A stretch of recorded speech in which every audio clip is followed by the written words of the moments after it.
Hey, Sturge Chapel, this is Don Pierson, and this is Thursday, February the 24th's devotion.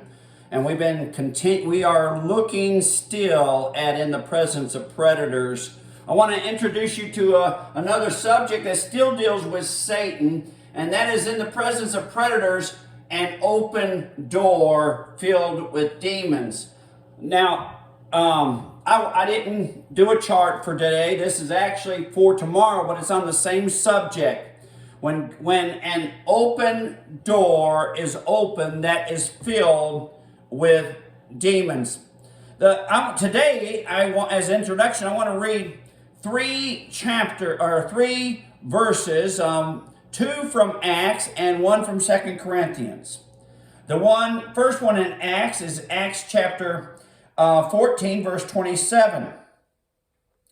Now, when they had come and gathered the church together, they reported all that God had done with them, and that he had opened the door of faith to the Gentiles. God had opened a door of faith to the Gentiles. That open door of faith to the Gentiles is the very reason I stand here and do this devotion.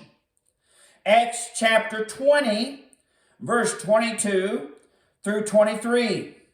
And Paul is speaking to the church of Ephesus, to the leaders of the church of Ephesus. And he said, "See now, I go bound in the Spirit to Jerusalem, not knowing the things that will happen to me there, except that the Holy Spirit testifies in every city, saying that chains and tribulations await me."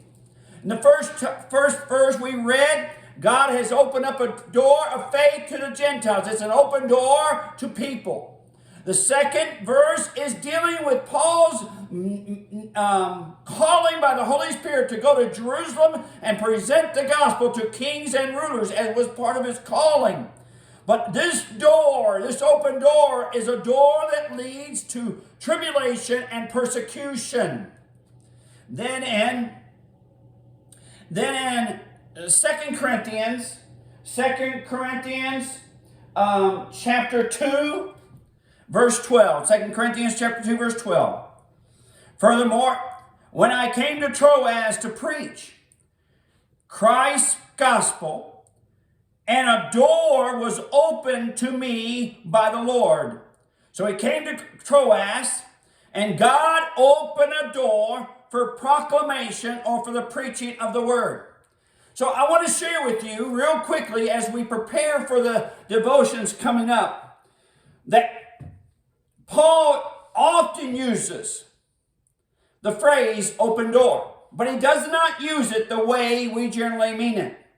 Paul talks about God opening a door to people, to faith, to the Gentiles, to a people. He talks about God opening up a door to persecution because of the proclamation. He talks about God opening up a door for preaching, for proclamation itself. So 3 P's that open doors mean in the life of Paul: people, proclamation, persecution. How did Paul respond in each situation to an open door for people, for proclamation, and for persecution? He responded with a 4th P, prayer. And over in Ephesians and Colossians, he would call out to the church to pray that God would grant him boldness and open doors. He needed boldness to go through the doors that God had created and opened.